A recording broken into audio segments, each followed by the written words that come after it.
Here's where you're going to find the personal project academic honesty form.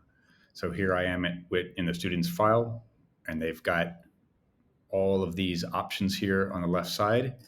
If you select academic honesty and come over here, you can put in your first meeting notes, add them. Then you can add second meeting notes here. This is second. Select a day in the future.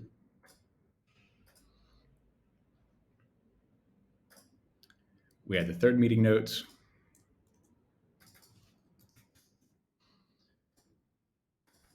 That's going to be in January. Then you add a supervisor's comment after you've had all of the meetings. Add the supervisor comment in Toddle. We go to add.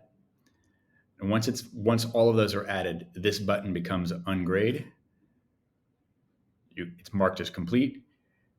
And then as you download it, it'll start processing here.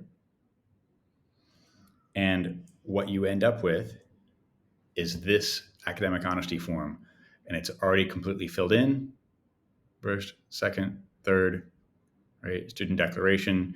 And then unless you or the student actually add a signature, it just uses the initials. That's it. I think it's pretty simple.